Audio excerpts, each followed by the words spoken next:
जिस तरह नींबू की एक ही बूंद बढ़िया दूध को बिगाड़ देती है, ठीक उसी प्रकार अशुभ प्रभाव शुभ फल में यथा अवसर कमी कर देते हैं। साथियों नमस्कार, मैं आर.एस. खरे अपने चैनल मात पित्त ज्योतिष ज्ञान के माध्यम से आप सभी दर्शकों का हार्दिक अभिनंदन स्वागत करता हूं। आज हम केतु के राशि परिवर्तन की चर्चा करेंगे। केतु के इस राशि परिवर्तन से कर्क राशि वाले जातकों पर क्या क्या प्रभाव पड़ेगा, इसी बात की विस्तार से चर्चा करेंगे और वीडियो के अंत में उपाय भी बताएंगे जिन्हें करके आप केतु के और अधिक शुभ फल प्राप्त कर पाएंगे। राहु और केतु छाया ग्रह हैं और राहु पापी ग्रह हैं, लेकिन केतु शुभ ग्रह हैं।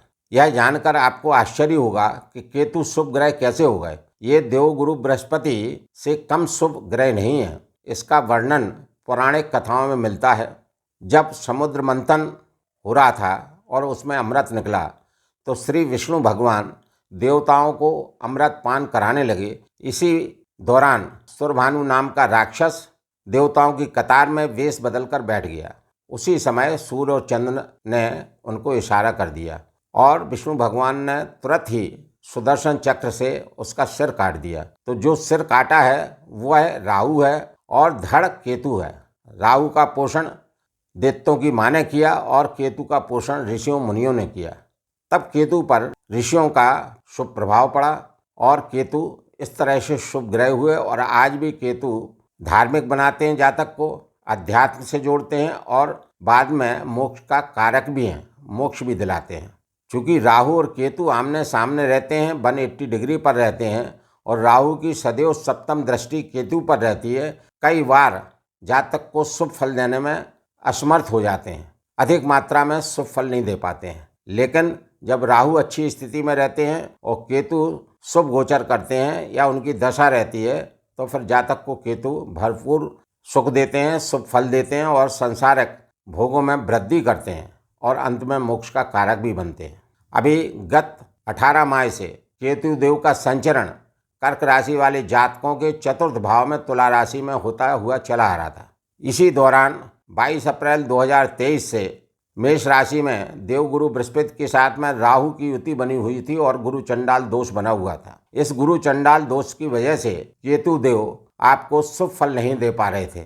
लेकिन 30 अक्टूबर 2023 को राहु का ट्रांजिट कर्क राशि वाले जातकों के भाग्य भाव में मीन राशि में हो गया है और गुरुदेव यहाँ पर फ्री हो गए हैं अपने शुभ फल देने में। अतः अब देवगुरु बृहस्पति के द्वारा आपको शुभ फल भी मिलेंगे और यहाँ पर शनिदेव की तृतीय दृष्टि जो गुरु चंडाल दोष पर बन रही थी वह दृष्टिपात भी समाप्त हो गया है, उससे भी आपको काफ़ी राहत मिलेगी। अब यहाँ पर गत 18 माह से केतु देव ने कर्क राशि वाले जातकों को काफ़ी परेशान किया होगा। पारिवारिक सुख में कमी आई होगी, भूमि भवन के कार्यों में नुकसान हुआ होगा। जो जातक प्रॉपर्टी का कार्य कर रहे थे उनको गत 18 माह में प्रॉपर्टी के कार्य से नुकसान देखने को मिले होंगे। और पंचम दृष्टि से इनने अष्टम भाव को देखा, आपका आकस्मिक धन नुकसान हुआ होगा, आकस्मिक रूप से धन व्यय हुआ होगा, छुटपुट चोट चपेट का आप शिकार हुए होंगे। और इनने सप्तम दृष्टि से आपके करियर भाव को देखा और करियर भाव में ही गुरु चंडाल दोष बना हुआ था, तो आपको नौकरी में सरकारी सेवा में काफ़ी नुकसान देखने को मिले होंगे, अवरोध पैदा हुआ होगा, कार्य क्षेत्र पर आपकी लैग पुलिंग होती रही होगी, उच्च वरिष्ठ अधिकारी आपसे आप प्रसन्न रहे होंगे, कार्य क्षेत्र में आपका वर्कलोड बढ़ा होगा, माने आपको अपनी नौकरी से विशेष लाभ नहीं हुए होंगे। जो भी बिजनेस चल रहा है आपका उसमें भी आपको नुकसान देखने को मिला होगा और धन का अनावश्यक अपव्यय हुआ होगा। मैं कर्क राशि वाले जातकों से कहना चाहता हूँ कि मैं जो यह बता रहा हूँ यदि आप लोगों के साथ गत 18 माह में गुजरा हो, बीता हो और यह आपके साथ हुआ हो और आपको देखने को मिला हो तो कृपया कमेंट्स में ज़रूर लिखें, जिससे मुझे मोटिवेशन मिलता है कि मैं जो भी बता रहा हूँ वह सही बता रहा हूँ कि नहीं। यहाँ पर मैं अपने प्रिय दर्शकों से विनम्र अनुरोध करता हूँ कि कृपया चैनल को लाइक, सब्सक्राइब एवं शेयर करना ना भूलें और साथ ही वीडियो को अंत तक अवश्य देखते रहें ताकि कर्क राशि वाले सभी जातक इस कार्यक्रम का पूरा लाभ उठा सकें। अब 30 अक्टूबर 2023 को केतु का राशि परिवर्तन कर्क राशि वाले जातकों के चतुर्थ भाव तुला राशि से तृतीय भाव कन्या राशि में होने जा रहा है और केतु देव अगले 18 माह कर्क राशि वाले जातकों के तृतीय भाव पराक्रम भाव में गोचर करेंगे। तो यहाँ पर केतु के आपको अति शुभ लाभ देखने को मिलेंगे। यह केतु का गोचर आपके लिए नई नई ऊंचाइयाँ लेके आएगा। आप समझ ही नहीं पाएंगे कि यह सब आपके लिए कैसे हो रहा है। आपके सारे काम बनेंगे, किसी भी काम में आपको दिक्कत नहीं आएगी। केतु यहाँ बैठे हैं तो आपके यदि उद्योग धंधे हैं तो वो उद्योग धंधे अच्छे चलेंगे। आपको उद्योग धंधे से लाभ अच्छा होगा। भाई बहनों से संबंध आपके मधुर बनेंगे। आपका स्वास्थ्य काफ़ी अच्छा रहेगा और धन के आपको बेहद लाभ देखने को मिलेंगे। जिन जातकों के व्यवसाय व्यापार फॉरेन कंट्रीज में चल रहे हैं या एक्सपोर्ट इंपोर्ट का काम चल रहा है तो इस क्षेत्र से आपको पर्याप्त मात्रा में धन लाभ होंगे। बिजनेस आपका अच्छा चलेगा, इसमें कोई संदेह नहीं है। केतु देव यहाँ बैठकर पंचम दृष्टि से आपके दाम्पत्य भाव को देखेंगे। आपका वैवाहिक जीवन सुखी रहेगा, दाम्पत्य जीवन अच्छा रहेगा। जिन लोगों के विवाह नहीं हुए हैं और वो प्रेम प्रसंग में रहते हुए चले आ रहे हैं तो उनके विवाह के योग भी बनेंगे। जो पुरानी खटपट चल रही थी वो समाप्त होगी। जिनके साझेदारी में कार्य चल रहे थे वह कार्य प्रगति पर रहेंगे। पार्टनर्स के साथ में जो असंतोष देखने को मिल रहा था वह असंतोष खत्म होगा। पार्टनर आपको सहयोग करते हुए दिखेंगे। दैनिक रोज़मर्रा के कार्यों में आपको लाभ देखने को मिलेगा। दैनिक रोज़मर्रा के कार्यों में आपको आय बढ़ती हुई दिखेगी। कुल मिलाकर सप्तम भाव के कारकों से आपको अति लाभ प्राप्त होंगे। केतु की सप्तम दृष्टि आपके भाग्य भाव पर पड़ेगी जो देवगुरु बृहस्पति का घर है। तो यहाँ पर आपका भाग्य उदय होगा। भाग्य से अनेक तरह के कार्य बनेंगे। आप अध्यात्म से भी जुड़ेंगे। धार्मिक कार्यों में आपकी रुचि बढ़ेगी। धार्मिक यात्राएं भी आपकी होंगी और आपका कार्य क्षेत्र अच्छा रहेगा क्योंकि कार्य क्षेत्र के स्वामी देवगुरु बृहस्पति आपके कार्य क्षेत्र में गोचर कर रहे हैं और भाग्य भाव के स्वामी होकर गोचर कर रहे हैं। तो भाग्य से आपका कार्य क्षेत्र भी करियर भाव भी काफ़ी अच्छा रहेगा। केतु की नवम दृष्टि आपके एकादश भाव पर रहेगी, लाभ भाव पर रहेगी। तो आपको अनेक प्रकार से लाभ देखने को मिलेंगे। आपके इस अवधि में कई बिजनेस चलेंगे। जो जातक बिजनेस कर रहे हैं उनको काफ़ी लाभ देखने को मिलेंगे।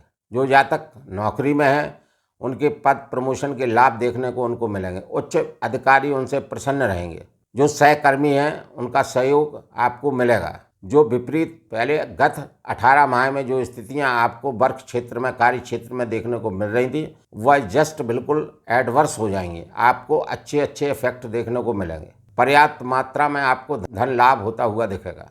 कुल मिला के कहने का मतलब ये है कि आपको केतु का ये अगले 18 माह का गोचर स्वर्णिम समय लेकर आ रहा है। आपके सारे के सारे कार्य बनेंगे। सारी स्थितियां आपकी एकदम से बदल जाएंगी। तो कर्क राशि वाले जातकों की अब आगे चांदी ही चांदी होने वाली है। इसमें कोई संशय नहीं है, कोई सोचने की बात नहीं है, यह निश्चित है। फिर भी केतु देव के अच्छे फल पाने के लिए और अधिक शुभ फल प्राप्त करने के लिए केतु देव के आप उपाय भी कर सकते हैं। केतु देव के उपाय के लिए श्री गणेश जी की पूजा वंदना आराधना उपासना निश्चित रूप से प्रतिदिन करें। श्री गणेश जी को दूर्वा अर्पित करें और श्री गणेश अथर्व श्री स्तोत्र का पाठ भी कर सकते हैं। श्री गणेश चालीसा का भी पाठ कर सकते हैं। गाय को प्रतिदिन हरी घास खिलावें क्योंकि केतु का संचरण उनके मित्र की राशि उच्च राशि बुध में हो रहा है। इसलिए यदि आप हरी घास गाय को खिलाते हैं तो केतु आपसे अति प्रसन्न रहेंगे। केतु ऊंचाई का भी कारक है, केतु ध्वजा का भी कारक है। तो जब भी आप मंदिर में प्रवेश करें तो प्रवेश करते समय मंदिरों की चोटियों पर जो ध्वजाएं लगी रहती हैं उनको प्रणाम करें। उसके बाद में भगवान के दर्शन करें और संभव हो सके तो वर्ष में कम से कम वर्ष में एक बार मंदिर पर ध्वजा जरूर चढ़वाएं। यदि आप लोग ऐसा करते हैं तो केतु की कृपा आप पर बरसेगी। केतु सत्य के भी कारक हैं। केतु को सच बोलना बहुत पसंद है। तो व्यवहारिक उपाय में सत्य का आचरण करें। यदि आप जीवन में सत्य का आचरण करते हैं तो आपको दूसरा कोई उपाय करने की ज़रूरत नहीं है। केतु देव आपसे काफ़ी प्रसन्न रहेंगे। यहाँ तक भी कि जिन जातकों की लग्न कुंडली में जन्म कुंडली में केतु की स्थिति अशुभ है वो भी यहाँ पर जो है शुभ फल प्राप्त करते हुए दिखेंगे। उनको भी सब शुभ फल प्राप्त होंगे। गोचर में भी प्राप्त होंगे और केतु की दशा महादशा अंतरदशा में भी शुभ फल प्राप्त होंगे। मेरे कहने का मतलब ये है कि कर्क राशि वाले जातकों के लिए अगले 18 माह केतु का गोचर काफ़ी सुंदर बना हुआ है और उपाय करके उसे और अधिक अति सुंदर बनाया जा सकता है। यदि आप लोगों को मेरा यह वीडियो अच्छा लगा हो तो कृपया आप अपने मात पितृ ज्योतिष ज्ञान चैनल को लाइक, सब्सक्राइब एवं शेयर करना न भूलें। और अंत में मैं ईश्वर से प्रार्थना करता हूँ कि मेरे कर्क राशि वाले सभी जातक दर्शक स्वस्थ रहें, प्रसन्न रहें, मस्त रहें, चुस्त रहें, व्यस्त रहें। इन्हीं सभी कामनाओं के साथ मैं अब आप सभी से विदा लेता हूँ। धन्यवाद।